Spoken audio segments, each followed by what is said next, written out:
Yesu ashimwe inshuti zanjye, mbita inshuti zanjye kuko dufatanyije kurebera hamwe ijambo ry'Imana, kuko Yesu Kristo yagiye bigezeho mubwira ngo nyoko ndetse na bene so barimo kugushaka, ariko ababwira ko yaba ababyeyi be yaba bene se cyangwa se abavandimwe be ari abo ngabo barimo gukurikirana ijambo ry'Imana. Rero namwe mbita inshuti zanjye hashingiye kuri icyo, hashingiye ko arimwe dusangira ijambo ry'Imana, kuko niryo jambo rizima, niko kuri. Yesu ari gusabira abigishwa be, yarabasabiye ngo bereshe ukuri, kandi ijambo ryawe niryo kuri. Ijambo ry'Imana rero niryo kuri, niyo isi yaba ifite byinshi cyane nabyo igaragaza nk'ukuri, ariko si byo, ahubwo ijambo ry'Imana niryo kuri, niryo ribohora, niryo rikura abantu mu rujijo, niryo rikura abantu mu rungabangabo, abantu bakabaho mu by'ukuri batajagaraye, abantu bakabaho batari mu bubata bw'ibipfuye biva mu bwenge bwa muntu nabwo bupfuye, ahubwo bakabaho bayobowe n'ubwenge bw'Imana buzima, bafite umucyo, batagendera mu mwijima. Nkaba rero nshimiye Imana ku bwawe, wowe tubana muri groupe zacu, yaba ari kuri channel Ijoro Ntirikorerwa, channel ya YouTube, yaba ari na groupe ya WhatsApp Ijoro Ntirikorerwa, wowe udukurikira uri ku isi yose, waba utariyandikisha kuri channel, waba utaratujoininga kuri groupe WhatsApp, none turagusuhuje kandi tugushimira uburyo ukomeza kubana natwe, uburyo ukurikira ibiganiro byacu, uburyo ubisangiza abandi, ibi byose turabigushimiye cyane. Mu by'ukuri nifuje gukora iki kiganiro cy'uyu munsi, ariko nkuzi neza nanone ko abantu bari mu minsi mikuru, abantu bari gusoza impera y'umwaka ushize, ariko kandi banizihiza itangira ry'umwaka mushyashya. Ariko numva nanone nyine ntabura kugira icyo mbwira inshuti zanjye aho muri hose ku isi yose, hashingiye ko ibyo nabyo abantu baba babikora, ariko nanone bafite ibyo bagendeyeho, bafite ibyo bibwira mu mitima yabo, ariko nk'abantu nanone tuzi ijambo ry'Imana, hari icyo tuba dukwiriye kuba mu by'ukuri tugenderaho gitandukanye n'ibyo ab'isi bagenderaho. Hari ikiba kigomba kudushimisha gitandukanye n'igishimisha ab'isi, hari ikiba gikwiriye mu by'ukuri kuturaza inshinga gitandukanye n'ikiraje inshinga ab'isi.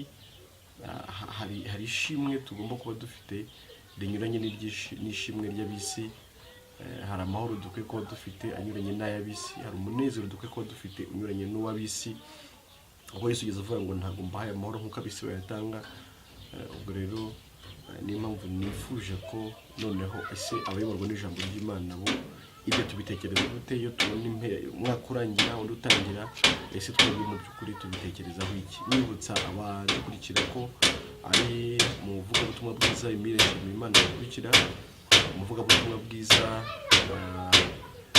udashingiye ku dini iyo ari ryo ryose, nta dini ryantumye kubwiriza, nta ryantumye abayoboke, ahubwo ni ubutumwa bushingiye ku rupfu n'izuka rya Yesu, ni ubutumwa bukiza abantu urupfu rw'iteka bukabageza mu bugingo buhoraho, ni ubutumwa buhesha umuntu mu by'ukuri kuba intungane cyangwa se umukiranutsi imbere y'Imana.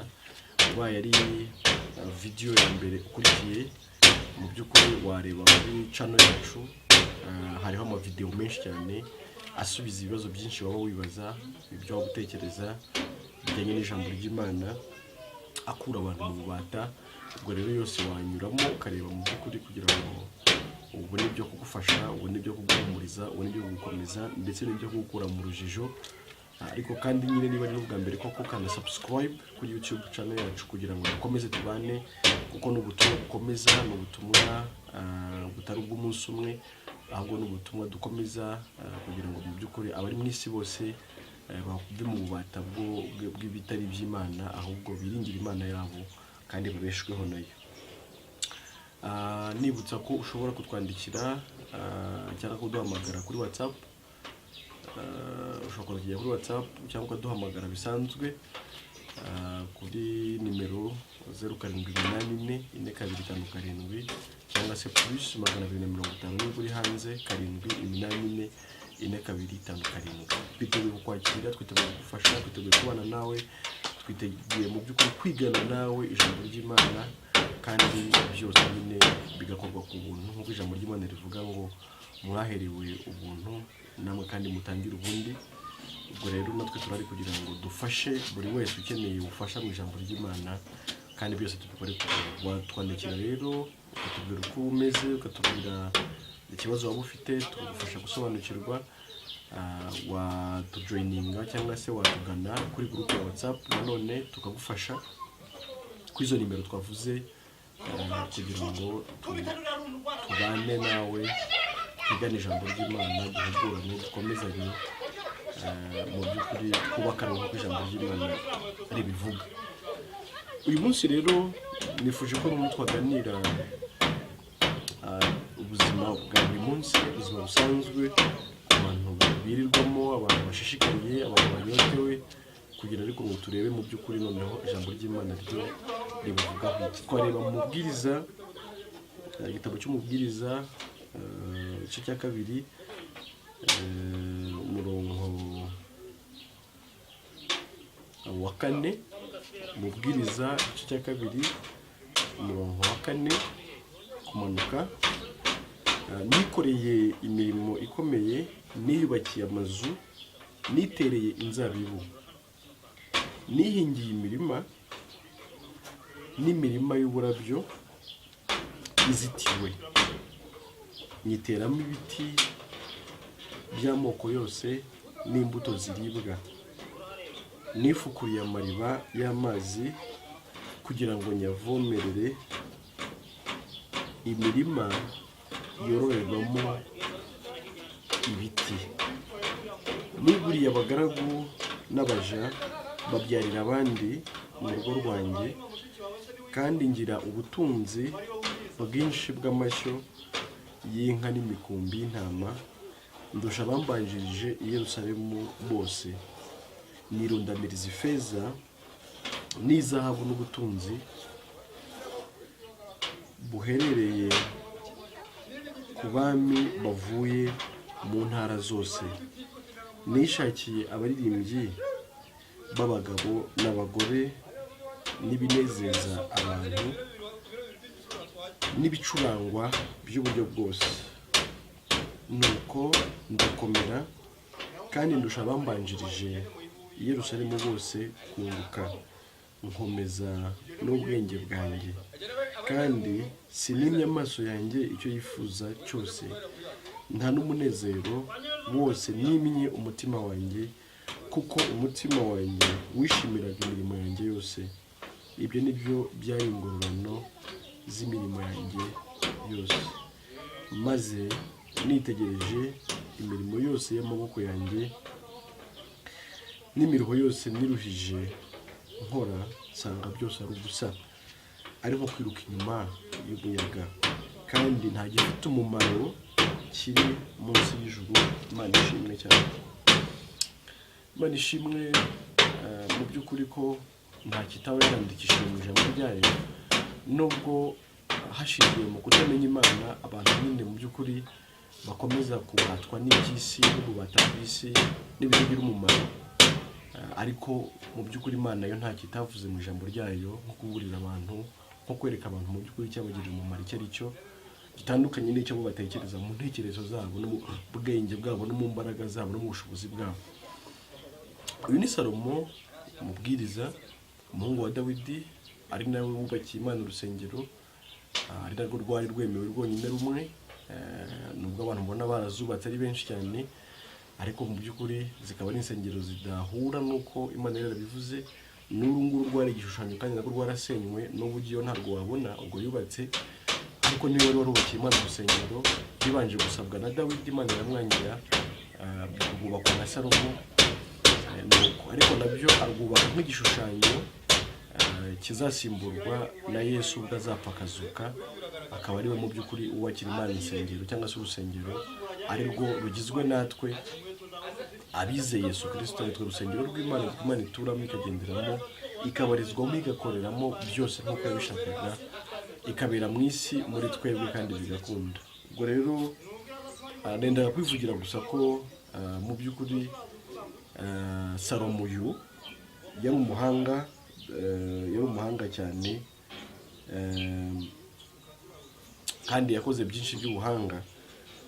Urebye aya magambo dusomye, ibi ni bimwe nyine yabashije kwandika hano muri iki gice, ariko hari byinshi usomye igitabo cyose cy'umubwiriza ubona, ndetse n'imigani ujya wabona ubwenge bwa Salomo, ukajya wabona n'ibitangaza cyangwa se ibintu byinshi bikomeye cyane Salomo yakoze.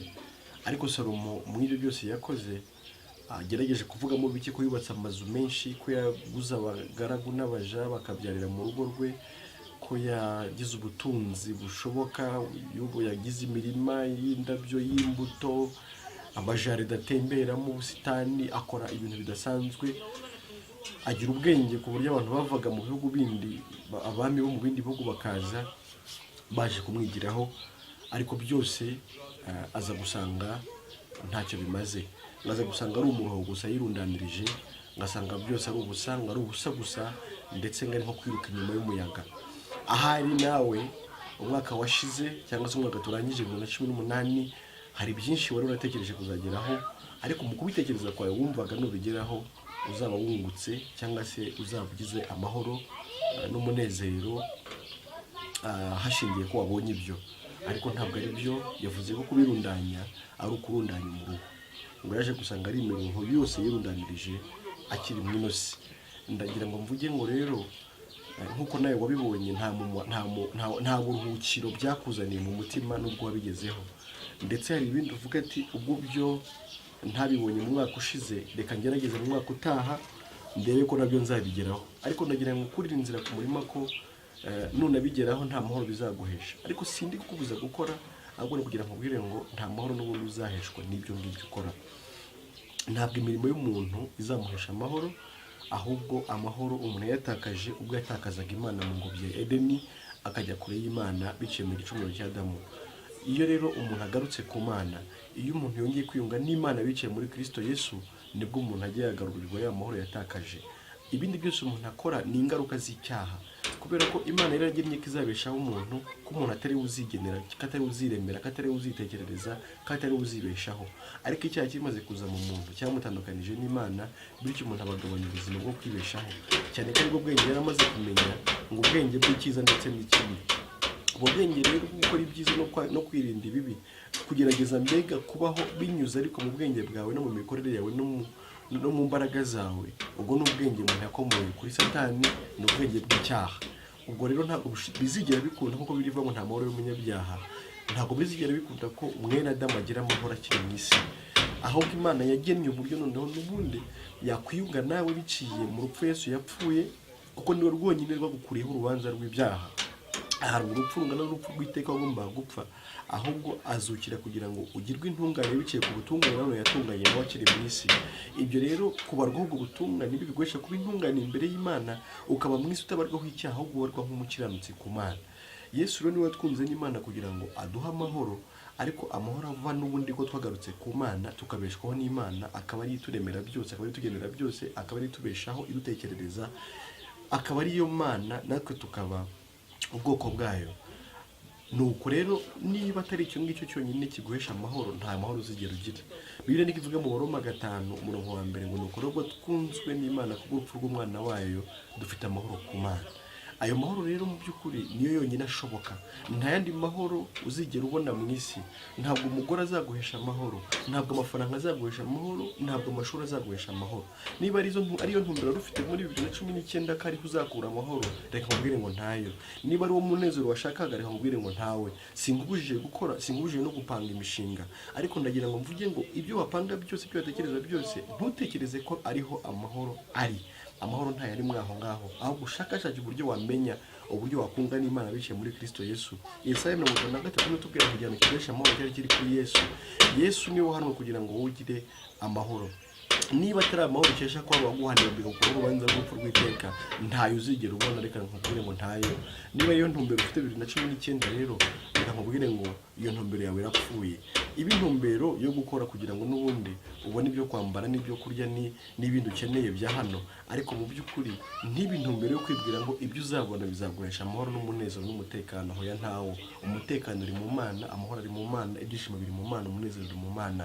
Reka mvuge ngo icyo twatakaje n'ubuzima bw'Imana ntabwo ari ibi bifatika. Reka mvuge ngo rero nicyo n'ubundi umuntu akeneye. Ukeneye kongera guturwamo n'Imana, ukabeshwaho n'Imana. Niba atari ibyo n'ubundi ni umuntu wongerwa ku wundi. Reka mvuge rero ngo intumbero yacu 2019 reka ahubwo ibe kugira ngo mu by'ukuri niba wari utarahishurirwa Yesu, umenye ijambo ry'ubutumwa bwiza kandi uryizere. Umenye ngo nta kindi cyaguhesha amahoro ni ukwizera ijambo tukubwira. Nicyo mu by'ukuri riguhishurira uburyo wakongera kwiyunga n'umuremyi wawe, ukagira amahoro ukesha umuremyi, udakesha imbaraga n'ubwenge n'imirimo yawe yose.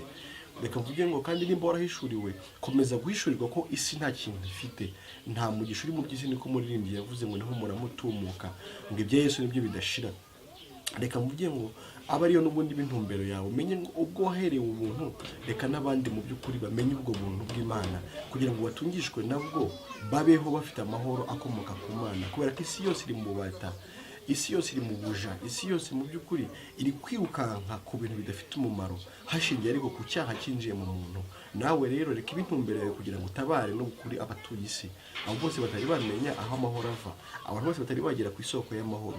Bafashe nabo kugira ngo banywe kw'iryo riba, kw'iyo soko y'amazi y'ubugingo, ntibongere kugira inyota ukundi. Uwo utarakizwa, shishikarira kumenya ijambo ry'ubutumwa bwiza, shishikarira kurisobanukirwa. Nawe wamaze kurishurirwa, shishikarira gukomeza kumenya mu by'ukuri ko ariho hahishe ubutunzi bwose. Shishikarira gukomeza kumenya ko ariho hahishe ubuzima bwawe bwose. Shishikarira kumenya ko nta handi hantu ho kuruhukira, naho ngaho wageze. Ntibongere gushakira uburuhukiro hahandi wabuburiye kera, ahubwo menya ngo aho ngaho wageze harimo ubugingo buhoraho, ariko harimo n'amahoro. Niko umuririmbyi yavuze ngo kubera ko ubugingo n'umunezero bibonekera muri Kristo Yesu. Umenya rero ngo nimba waranizeye Yesu Kristo, ntabwo ari biguhesha ubugingo buhoraho gusa, ahubwo n'umunezero w'iteka ryose. Nezerwa rero nta kibura. Ntiwibwire ngo hari ikibura kizaza kivuye mu isi cyaguhesha amahoro. Ntacyo. Yesu wakiriye niwe mahoro yawe, niwe bugingo bwawe, niwe byose kuri wowe. Kandi wibyihererana, ganiriza n'abandi, sharing ibiganiro byacu, tumira n'abandi kugira ngo mu by'ukuri nabo bumve aho umuntu aruhukira, akabona amahoro ndetse by'iteka ryose. Reka rero nshimire we udukurikira, reka nshimire mwe mwese, ariko nshimire Imana yo yatanze Yesu kugira ngo atubere igisubizo cy'ikibazo Adamu yari yaraduteje biciye mu cyaha cyamwinjiyemo gikomotse kuri Adamu. Reka kandi mu by'ukuri nshimira Imana ko nubwo yabikoze gutyo muri Kristo Yesu, nanone yongeye kubitumenyesha biciye mu ijambo ry'ubutumwa bwiza. Bityo turabwizera nabwo biciye kuri yo biduhesha ayo mahoro twari twarabuze. Ariko nanone nyishimira ko ikomeje guhishurira n'abandi benshi, kandi mu by'ukuri aricyo nsaba cyonyine kugira ngo abari mu isi bose bakomeze kumva ijambo ry'ubutumwa bwiza kugira ngo bakizwe naryo. Muri byose rero ntabaritwe, ahubwo izina ry'Imana rikomeze guhabwa icyubahiro ku bwa Yesu. Amen.